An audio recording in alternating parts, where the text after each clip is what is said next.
রামের জায়গায় শ্যাম চলে যাচ্ছে, শ্যামের জায়গায় যদু চলে যাচ্ছে। ড্রাফট লিস্ট বেরোলো, দেখবেন কি ভয়ঙ্কর ভয়াবহ অবস্থা। ড্রাফট লিস্ট বেরোলো, দেখবেন কি ভয়ঙ্কর ভয়াবহ অবস্থা। এটা আমরা উপলব্ধি করতে পারছি। নমস্কার বন্ধুরা, আপনারা দেখছেন পারফেক্ট পলিটিক্স, সাদা বাংলায় রাজনীতির কথা। বন্ধুরা, এদিন সকালবেলাতেই শুভেন্দু অধিকারী একটা সাংবাদিক বৈঠক করে কথা বলেছিলেন। আর সেই কথাটা হচ্ছে যে প্রায় 2 কোটির কাছাকাছি ভোটারকে ইলেকশন কমিশন নোটিশ পাঠাতে চলেছে, এমন খবরই নাকি শুভেন্দু অধিকারীর কাছে আছে। আর এই খবর যে শুধুমাত্র শুভেন্দু অধিকারীর কাছে আছে তেমনটা কিন্তু নয়, খোদ তৃণমূল নেত্রী রাজ্যের মুখ্যমন্ত্রী মমতা বন্দ্যোপাধ্যায়েরও কাছে আছে। এটা প্রমাণ পাওয়া গেল যখন বনগাঁর জনসভায় তৃণমূল নেত্রী তার ভাষণটা দিলেন। মমতা বন্দ্যোপাধ্যায় তার ভাষণটা দিলেন এবং সেই ভাষণে এক ফাঁকে কিন্তু তার মুখ দিয়ে এটাও বেরিয়ে গেল যে হ্যাঁ, ড্রাফট লিস্ট যেদিন বেরোবে সেদিন ভয়ঙ্কর ভয়াবহ অবস্থা হবে। মুখ্যমন্ত্রী খোদ নিজে স্বীকার করছেন যে 9 তারিখের যে ইলেকশন কমিশনের ড্রাফট লিস্ট, সেই ড্রাফট লিস্টের পর পশ্চিমবঙ্গে ভয়াবহ অবস্থা হবে। মুখ্যমন্ত্রী এসআইআর যে মেনে নিয়েছেন সেটা তো আপনারা জানেনই, কিন্তু এদিন বনগাঁর জনসভা থেকে এটাও স্বীকার করে নিলেন যে ড্রাফট লিস্ট বেরোবে এবং তাতে ভয়াবহ অবস্থা হবে। আর এই যে ভয়াবহ অবস্থাটা, এই অবস্থাটা কার হবে এ নিয়ে মুখ্যমন্ত্রী সরাসরি কিছু বলেননি, কিন্তু এদিন মুখ্যমন্ত্রীর যে ভাষণ, সেই ভাষণেই স্পষ্ট হয়ে গেছে যে এই ভয়াবহ অবস্থাটা কাদের হতে চলেছে। তিনি পরিষ্কার বলেছেন যে এসআইআর কেন 2 মাস আগে ইলেকশনের করা হচ্ছে। যদি ইলেকশনের পরে এই এসআইআরটা নির্বাচন কমিশন করত, তাহলে তিনি নাকি, তার সরকার নাকি ঘটি বাটি বেচে ইলেকশন কমিশনকে সাহায্য করত। কার কথায় চলছেন? আপনি এসআইআর করুন 3 বছর টাইম নিয়ে, ঘটি বাটি বিক্রি করে সাহায্য করে দেবো। কিন্তু ইলেকশন আসছে বলে 2 মাসের মধ্যে গায়ের জোরে এটা আপনারা করতে পারেন না। আর যদি করেনও, ড্রাফট লিস্ট বেরোলে দেখবেন বিএলওদের কি করবে। বিএলওরা আপলোড করতে পারছে না, ইন্টারনেট নেই, হোয়াটসঅ্যাপ নেই। রামের জায়গায় শ্যাম চলে যাচ্ছে, শ্যামের জায়গায় যদু চলে যাচ্ছে। ড্রাফট লিস্ট বেরোলে দেখবেন কি ভয়ঙ্কর ভয়াবহ অবস্থা। এটা আমরা উপলব্ধি করতে পারছি। তার মানে বুঝতে পারছেন, মমতা বন্দ্যোপাধ্যায় স্বীকার করছেন যে এই ইলেকশনের আগে এসআইআর হচ্ছে বলেই তার যত আপত্তি, এবং তিনি এটাও স্বীকার করছেন যে রাজ্যের এই মুহূর্তে ঘটি বাটি বেচার অবস্থা। তিনি সেটাও করতেন যদি ইলেকশনের পর এসআইআরটা হতো, কিন্তু এখন ঘটি বাটি বেচে কেন তিনি ডেটা এন্ট্রি অপারেটর দিচ্ছেন না? কারণ ইলেকশনের 2 মাস আগে এই এসআইআরটা হচ্ছে, আর এই এসআইআরটা 2 মাস আগে হচ্ছে মানেই মমতা বন্দ্যোপাধ্যায়ের অসুবিধা হচ্ছে, তিনি সব থেকে বেশি সমস্যায় পড়ছেন। আর সেইটা কোনো না কোনোভাবে তিনি স্বীকার করে নিলেন। এবং মজার কথা হলো, এই যে ড্রাফট লিস্ট বেরোনোর পর ভয়াবহ অবস্থা, সেই অবস্থাটা কতটা তৃণমূল নেত্রী মনে মনে বুঝতে পারছেন, আতঙ্কে রয়েছেন, তার প্রমাণ পাওয়া গেল এদিন তিনি বনগাঁয় মতুয়াদের নিয়ে সভা করছেন, জনসভা করছেন, অথচ সেই জনসভাতে মতুয়াদের গুরু হরিচাঁদ ঠাকুরের নামটাই ভুলে গেলেন। তার মাথাতেই এলো না যে তিনি এদিন যাদের কাছে ভোটের জন্য গেছেন, যাদের তিনি ভোট আশা করবেন বলে গেছেন, তাদের গুরুদের নামটাই তিনি বেমালুম ভুলে বসে রয়েছেন। আতঙ্কটা বুঝতে পারছেন? যেখানে সর্বধর্ম সমন্বয়, যে কথা রামকৃষ্ণ বলে গেছেন, যে কথা হরিচাঁদ গুরুচাঁদ বলে গেছেন, হরিচাঁদ গুরুচাঁদ বলে গেছেন, অনুকূল ঠাকুর বলে গেছেন। তো এই যে অবস্থা তৃণমূল নেত্রী তথা রাজ্যের মুখ্যমন্ত্রীর, সেটা কিন্তু এদিন ঢাকা পড়েনি, সেটা কিন্তু প্রকাশ্যে চলে এসছে। এবং তিনি তার ভাষণে এদিন বারবার একটা কথা বলার চেষ্টা করলেন, সেটা হচ্ছে যে আমার কথা বিশ্বাস করুন, আমাকে বিশ্বাস করুন। মানুষ যে তাকে আর বিশ্বাস করছে না, সেটাও কোথাও যেন এদিন মমতা বন্দ্যোপাধ্যায়ের যে আরতি, সেই আরতিতে প্রকাশ পেয়ে গেল। হায় রে, সততার প্রতীকের দশা। 10 বছর কাটতে না কাটতেই আজকে বাংলার সততার প্রতীকের কি অবস্থা, যে সেই সততার প্রতীক নিজেই বলছেন, ভরা জনসভায় দাঁড়িয়ে বলতে বাধ্য হচ্ছেন যে আমার উপরে বিশ্বাস রাখুন। এই তো হচ্ছে সততার প্রতীকের আজকের অবস্থা। তবে মজার কথা কি জানেন, এদিন মুখ্যমন্ত্রী মমতা বন্দ্যোপাধ্যায় একদিকে তার কথার উপরে বিশ্বাস করার কথা বলছেন, অথচ এদিন তিনি জনসভায় নিজেই নিজের কথা বেমালুম উল্টো করে দিলেন। এদিন তিনি আরও একবার বললেন যে তিনি নাকি এসআইআর আটকানোর চেষ্টাই করেননি। তিনি শুধু এতটুকু বলেছিলেন যে এসআইআরটা ভোটের পরে করুন, ইলেকশনের পরে করুন।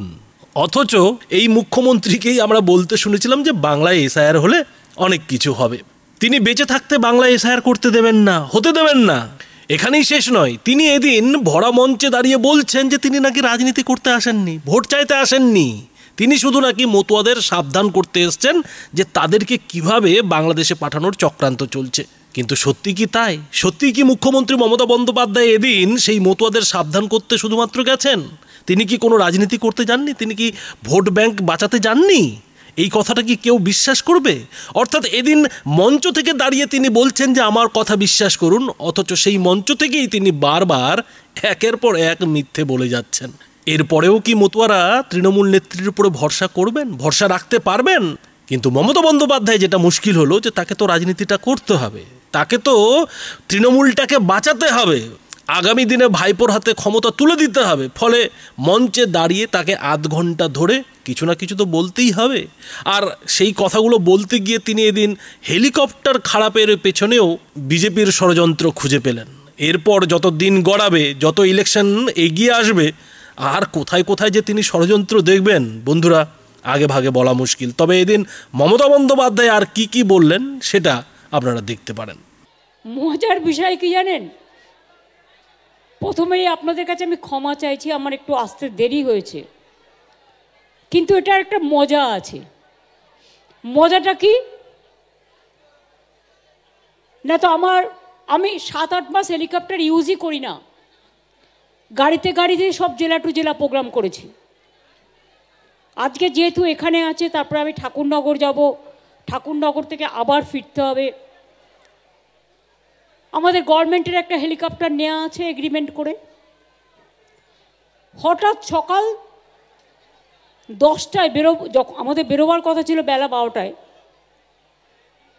আমার এখানে মিটিংয়ের টাইম দেওয়া ছিল 12:30টায়, হঠাৎ খবর এলো হেলিকপ্টারটা যাবে না।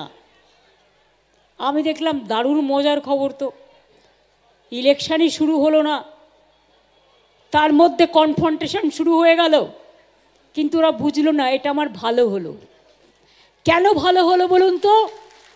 কারণ আমি রাস্তায় আস্তে আস্তে আমার সাথে প্রচুর মানুষের দেখা হয়েছে এবং আমি অনেকগুলো এলাকা দিয়ে ঘুরে এসেছি।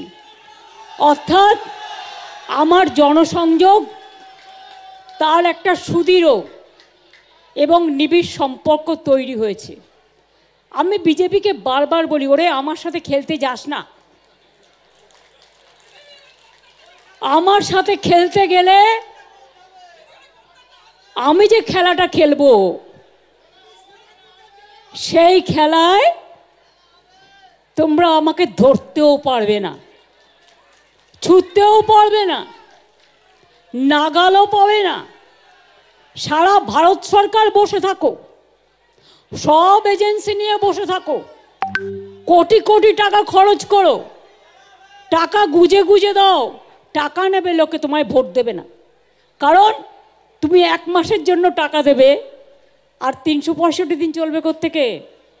আর বাংলায় তুমি যদি মনে করো আমি একজন মহিলা হিসেবে এখানে আছি, নারী শক্তির প্রতীক হিসেবে, আমি ছোট্টবেলা থেকে ছাত্র পরিষদ করা লোক, আমি যোগমায়া দেবী কলেজের ফাউন্ডার প্রেসিডেন্ট ছিলাম, স্টুডেন্ট মুভমেন্ট থেকে আসা লোক। আমি যদি কিছু ধরি সেটাকে শেষ করে ছাড়ি। 26 দিন আমার জীবনে আমি অনশন করেছিলাম সিঙ্গুরের কৃষকদের জমি ফিরিয়ে দেবো বলে। পিছু হটিনি কিন্তু যতক্ষণ পর্যন্ত দাবি আদায় করতে না পেরেছি। কাজেই আপনারা আমার হেলিকপ্টার বাতিল করে দিন, আমার রুট বন্ধ করে দিন, যা ইচ্ছা তাই করুন, আমার কিছু যায় আসে না। আমি ঠিক আমার মতো করে, আমি যেভাবে সারা জীবন সংগ্রাম করে এসেছি, পথ চলেছি, রাস্তাই আমায় রাস্তা দেখায় এবং রাস্তাই আমাকে রাস্তা দেখাবেই। আমি প্রথমে একটা কথা বলি,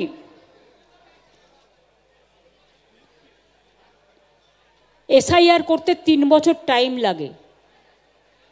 2002-এ লাস্ট হয়েছিল। আমরা কেউ বলিনি তো করতে হবে না।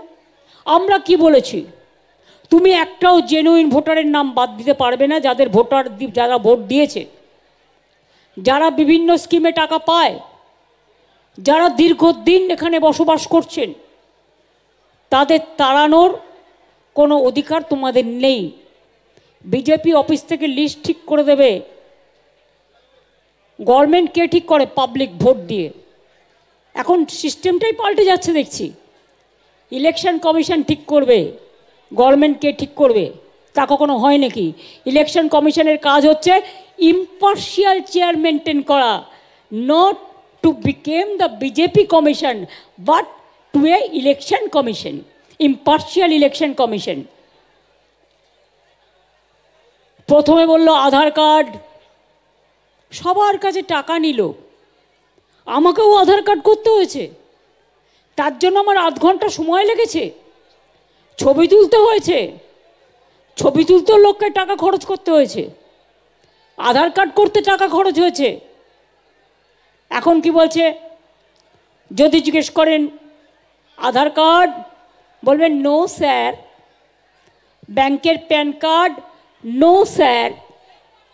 লক্ষ্মীর ভাণ্ডার কার্ড, নো স্যার। স্বাস্থ্যসাথীর card, no sir. PAN card, no sir.